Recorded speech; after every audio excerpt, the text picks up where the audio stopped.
A China paralisou todo o Império do Norte da Rússia com um único movimento. Silenciosamente, interrompeu o envio de um componente e desligou a tomada de um império de 15 trilhões de dólares. Sob o gelo do Ártico está o maior tesouro energético intocado do planeta. Petróleo, gás natural e os minerais preciosos dos quais a indústria moderna depende fatalmente. Uma fatia colossal no valor de 25 trilhões de dólares, e a Rússia, com a maior costa norte do mundo, detém o título de propriedade da maior parte desse tesouro, a porção de 15 trilhões de dólares. Esse título representa mais do que o gás sob o solo, representa a nova rodovia comercial do mundo. Quando as portas da Europa se fecharam na cara de Putin, a Rússia ficou com uma única rota de escape, o norte, o único portão pelo qual poderia chegar à Ásia sem depender de Suez ou da Marinha Americana. A China olha para o mesmo mapa por uma razão completamente diferente, o pesadelo de Malaca. Se os estreitos por onde passa sua energia fossem fechados, a respiração da China para, o que torna essa rota do norte uma questão de sobrevivência para Pequim também. No entanto, a China quer usar essa rota em seus próprios termos agora, em vez dos de Putin, e para que isso aconteça, eles atacaram a Rússia em seu ponto mais fraco. Desde que extrair essa riqueza do solo e vendê-la para o mundo requer uma coisa: navios enormes que possam quebrar gelo e operar o ano todo. E a Rússia não pode mais construir esses navios. Em julho de 2026, uma apresentação preparada pelo próprio cérebro marítimo da Rússia, o Instituto Central de Pesquisa e Design Marítimo, foi vazada no Vedomosti. Uma única frase dentro dela demoliu todo o plano ártico do Kremlin. Pequim não fornecerá mais sistemas de propulsão e direção para embarcações de classe de gelo. O vice-diretor do Instituto, Alexandr Buyanov, admitiu que os estaleiros russos praticamente não conseguem construir embarcações de grande tonelagem para classe de gelo, que o problema não é apenas a capacidade dos estaleiros, mas a ausência do equipamento necessário. Em termos simples, a China efetivamente se juntou ao bloqueio econômico que o Ocidente construiu em torno da Rússia. Ainda antes da guerra, em 2020, o cenário era exatamente o oposto. A ambição celebrada de Xi Jinping para a Rota da Seda Polar estava inteiramente à mercê de Vladimir Putin. Após a guerra, o equilíbrio de poder mudou completamente. Por trás do conto de fadas da parceria sem limites, um jogo de xadrez muito mais implacável estava sendo jogado, engolindo Moscou passo a passo. Dos petroleiros russos mantidos reféns nos portos sul-coreanos à histórica demonstração de força dos porta-aviões da OTAN naquelas águas geladas, até a humilhante oferta de $50 por gás que a China colocou na mesa, estamos prestes a dissecar peça por peça o colapso que está abalando o Kremlin. Mas primeiro, um pequeno pedido. Análises independentes de geoestratégia como esta continuam esbarrando na barreira do algoritmo. Inscrever-se no nosso canal, gostar do vídeo e deixar até mesmo uma única palavra nos comentários é a maior ajuda que você pode nos dar para derrubar essa barreira.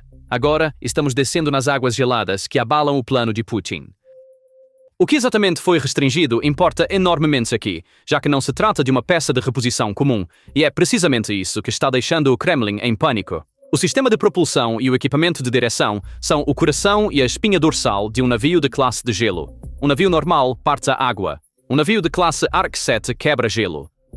A hélice, o eixo e o leme absorvem cargas em cada viagem que um casco comum nunca veria em toda a sua vida útil. Esta não é uma peça que você fabrica em uma oficina e parafusa. É um sistema construído com décadas de engenharia acumulada e a deficiência não é pequena. Segundo a contagem do Instituto, a lista que as empresas russas precisam até 2030 é a seguinte: 10 petroleiros, 5 transportadores de GNL, 3 graneleiros, 2 transportadores de condensado de gás e 3 transportadores de gás liquefeito de petróleo. 23 embarcações no total, e todas devem atender à classe de gelo Arc 7, a mais alta, para operar durante todo o ano no Ártico.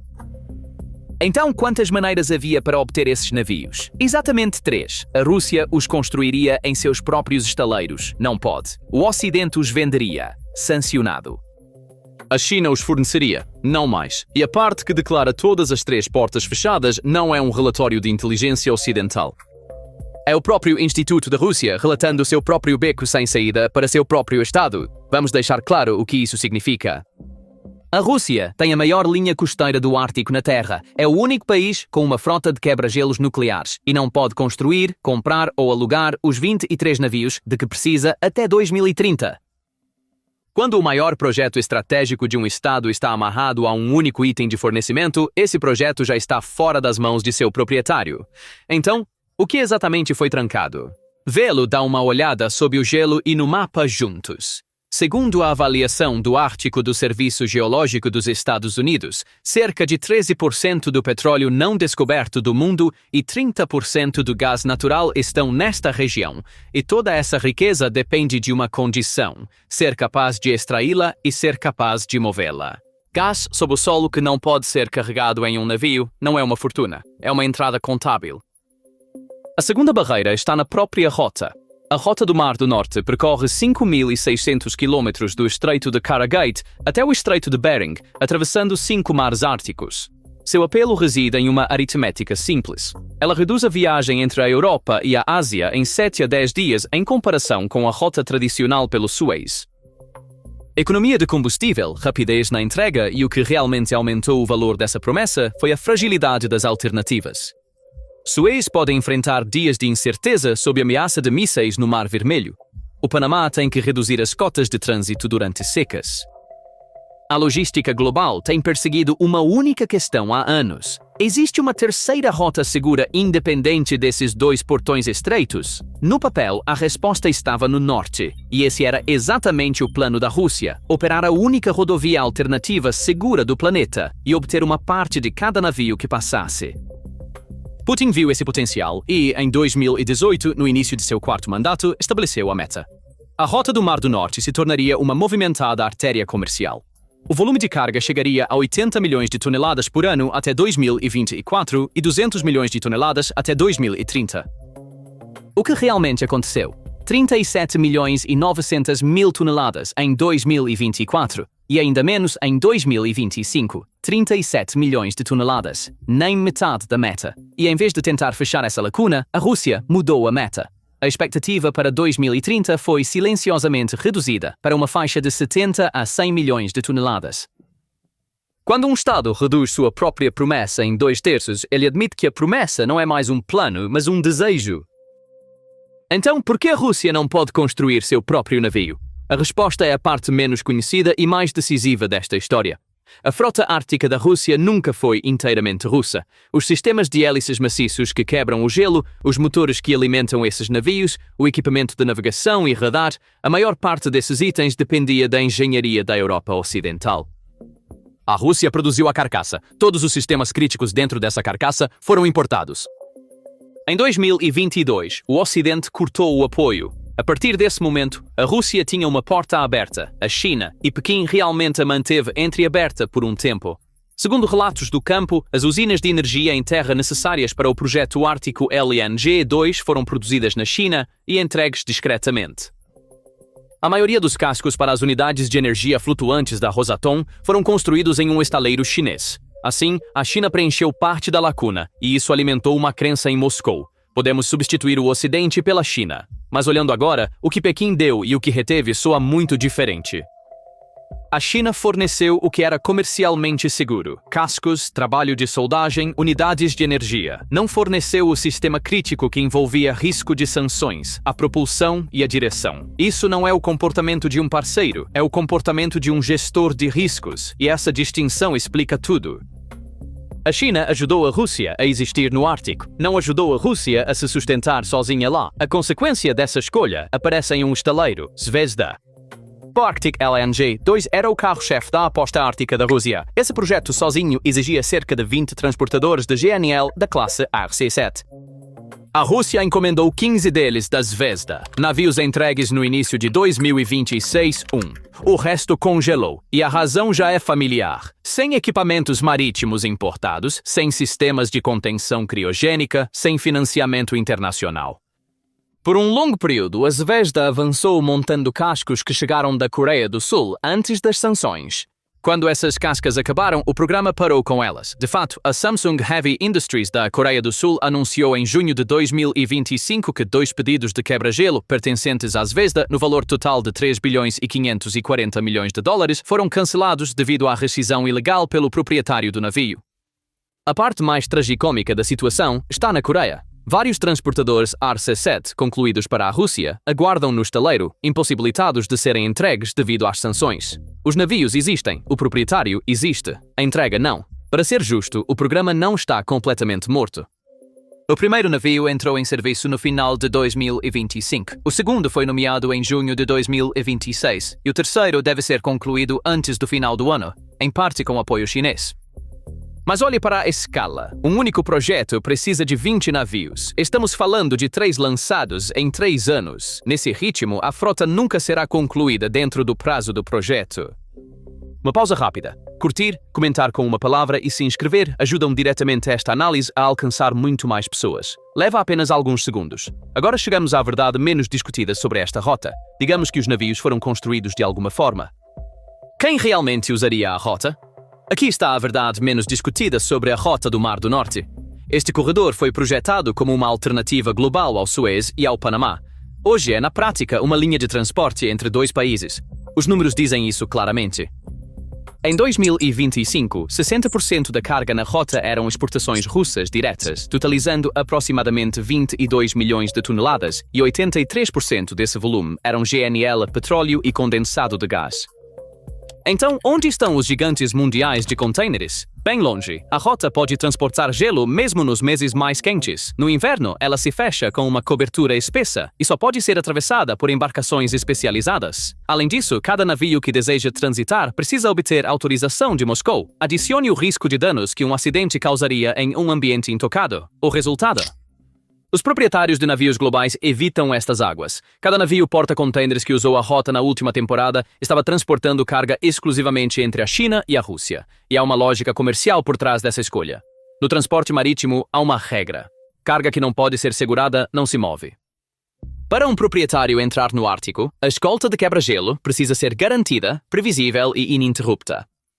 Quando a própria frota de escolta está com dificuldades em relação a peças de reposição, essa garantia não pode ser dada, e quando não pode, a seguradora ou aumenta o prêmio ou recusa completamente, e uma vez que o prêmio aumenta, toda a vantagem que a rota tinha por ser mais curta evapora. Então, o que mata essa rota não é apenas o gelo, é a incerteza, a implicação é grave. O único cliente real do corredor que a Rússia promove como alternativa ao Suez é o país que se recusa a vender seus navios. E o valor de uma rota de navegação não vem de seu comprimento, mas de quantos clientes diferentes concordam em usá-la. Uma rota de comprador único não é uma rota, é uma linha de abastecimento, e em linhas de abastecimento, o vendedor não define o preço. Enquanto tudo isso acontecia, algo mais ocorreu nas mesmas águas. Entre 17 de julho e 23 de julho, a OTAN conduziu uma atividade de vigilância reforçada chamada Neptune Strike 263. É uma série de exercícios que ocorre regularmente. Desta vez, pela primeira vez, foi estendida para o extremo norte e o Atlântico Norte. A lista de participantes mostra a importância da atividade. O grupo de ataque de porta-aviões do Reino Unido, liderado pelo KMS Prince of Wales, e o grupo expedicionário, liderado pela Espanha, centrado no Castilla, operaram juntos sob uma única estrutura de comando integrada. 14 nações aliadas contribuíram. Todos os países nórdicos estavam na água, incluindo Dinamarca, Islândia, Noruega, Finlândia e Suécia. A atividade também não está isolada. Faz parte do quadro Arctic Sentry estabelecido em janeiro de 2026. Juntamente com as estruturas comparáveis da OTAN no Báltico e no flanco leste, constrói um modelo de presença permanente na região. A leitura entre analistas que trabalham com estratégia marítima é a seguinte: a verdadeira novidade não é o exercício, mas sua geografia. Onde quer que uma aliança mova suas atividades recorrentes, é aí que está deslocando seu centro de gravidade estratégico. E é por isso que isso está sendo chamado de virada do norte. Vamos manter a medida aqui, já que exagerar destruiria a credibilidade de todo o resto. Este é um exercício e uma atividade de vigilância, não é um bloqueio. A soberania da Rússia em suas próprias águas territoriais não está em questão, e a presença da OTAN não está interrompendo o transporte marítimo russo no Ártico, mas acaba com uma suposição. Todo o plano de negócios ártico da Rússia baseava-se na premissa de que esta água era seu quintal incontestado. Com a Finlândia e a Suécia juntando-se à aliança, 7 dos 8 membros do Conselho do Ártico tornaram-se membros da OTAN. E agora grupos de ataque de porta-aviões estão manobrando nas mesmas águas, o que é a mudança mais cara no cálculo da Rússia. Um país que não pode construir navios também deixa de ser a única voz que importa nessas águas. Para ver que essa situação não está confinada ao Ártico, basta olhar para outro dado que Pequim colocou na mesa durante o mesmo período. O poder da Sibéria 2 é o gigantesco projeto de gasoduto que a Rússia projetou para substituir o mercado europeu que perdeu. 50 bilhões de metros cúbicos de gás por ano de Yamal através da Mongólia para a China. Isso foi discutido por uma década e um acordo, em princípio, foi alcançado em setembro passado e agora está fechado. A causa é o preço.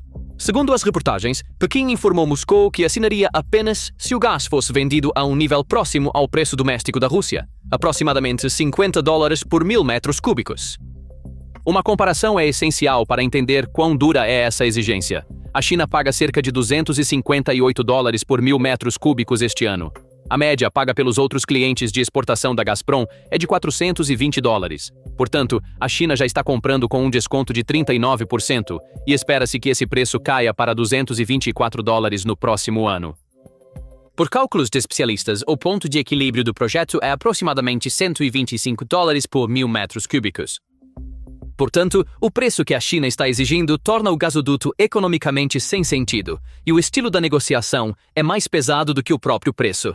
Segundo relatos, Pequim sinalizou antes da visita de Putin em maio que um acordo era impossível nos termos atuais e pediu à delegação russa para não levantar o assunto. De fato, mais de 40 acordos bilaterais foram assinados durante essa visita. O poder da Sibéria II não estava na lista. Há também uma questão de escala que mostra a crueldade da negociação melhor do que qualquer outra coisa. Antes da guerra, a Rússia vendia aproximadamente 155 bilhões de metros cúbicos de gás por ano para a União Europeia. O Power of Siberia 2, mesmo operando em plena capacidade, transportaria 50 bilhões. Então, mesmo que o projeto se concretizasse em condições perfeitas, substituiria apenas um terço do mercado europeu perdido. Quando a Rússia é submetida a um ditado de preços, mesmo em um projeto tão vital, o verdadeiro valor da carta em sua mão é exposto. A avaliação de um especialista resume a lógica de Pequim. Com a capacidade de comprar gás de qualquer lugar do mundo, a China não tem razão para se amarrar a um gasoduto que levaria 6 anos para ser construído e aprofundar sua dependência. Alexander Gabuev, do Carnegie, coloca isso de forma muito mais direta. A estratégia de Pequim é esperar, manter Putin esperando até que o poder de negociação de Moscou tenha se esgotado completamente. E a lógica aqui é idêntica à dos navios. Um vendedor que não pode ir a outro comprador não define o preço. Então, tudo isso significa que a China abandonou a Rússia? Não, e a resposta está escondida precisamente aqui. A China não está saindo. Ela continua comprando o GNL proveniente de instalações sancionadas, ratificou um protocolo de cooperação Yamal este ano e está construindo nova capacidade de terminais para receber esse gás. A cooperação militar nunca foi interrompida. Documentos vazados mostram um trabalho conjunto em veículos blindados de próxima geração com inteligência artificial e as trocas de pessoal continuam. Portanto, não há uma ruptura de princípio aqui. Há um posicionamento. A recusa de Pequim em fornecer o sistema de propulsão não é um descuido, é uma escolha calculada, já que a China quer acesso ao Ártico, não um Ártico russo forte. E a característica mais perigosa desse relacionamento é que ele se aprofunda. À medida que as alternativas da Rússia se fecham, os termos da China endurecem. À medida que os termos endurecem, a Rússia ganha menos. À medida que ganha menos, tem menos recursos para renovar sua frota, seus estaleiros e sua infraestrutura. E à medida que esses recursos diminuem, a dependência se aperta mais um pouco. Esta é a aritmética não de uma parceria, mas de um vício. E a coisa mais cruel sobre um vício é esta. Você não precisa fazer nada para fechá-lo, você só precisa esperar. Há também uma dimensão temporal. A mesma Pequim está sendo avaliada como se preparando silenciosamente para a era pós-Putin, com sua prioridade sendo preservar sua influência, independentemente de quem governe. Se essa leitura se mantiver, a conduta de hoje não é o tratamento de um parceiro, é a preparação para assumir um ativo. E é isso que a Rússia perdeu. Não perdeu seu território e não perdeu seus recursos. O que perdeu é o direito de transformá-los em dinheiro em seus próprios termos. Vamos juntar todas as peças. Há uma apresentação, o próprio Instituto da Rússia escrevendo que todas as 3 portas se fecharam. Há uma lista, 23 navios, faltando até 2030. Há um estaleiro, 15 encomendas, uma entrega. Há navios esperando na Coreia que não podem ser entregues. Há uma rota cujos únicos clientes são as próprias exportações do proprietário e um único comprador. E há porta-aviões da OTAN manobrando na mesma água pela primeira vez. E acima de tudo isso, há $50 colocados na mesa por 1000 metros cúbicos de gás. Putin construiu o Ártico como o cofre da Rússia para o futuro. O cofre ainda está cheio, o que está dentro ainda é da Rússia, mas a chave que o abre agora está em outra capital, e essa capital não está apenas retendo a chave, está oferecendo comprar o que está dentro com desconto. A Rússia não perdeu o Ártico. Perdeu o direito de operar no Ártico, e o país a quem entregou esse direito não venderá navios. Nos próximos meses, o pulso dessa ruptura será medido a partir de alguns lugares. Se o terceiro porta-aviões em Zvezda entrar na água antes do final do ano, se houver algum alívio nas restrições da China, se a meta de 2030 for reduzida mais uma vez e se a diferença de preço no poder da Sibéria 2 alguma vez diminuir. Então, o que você acha? O movimento da China é uma jogada de pressão projetada para levar a Rússia à mesa de negociações ou o anúncio da dependência permanente de Moscou em relação a Pequim? Por favor, compartilhe suas opiniões nos comentários. Para se manter informado sobre análises exclusivas da PPR Global como esta, inscreva-se em nosso canal e ative as notificações. Obrigado por nos escolher. Obrigado por nos escolher. Obrigado por nos escolher.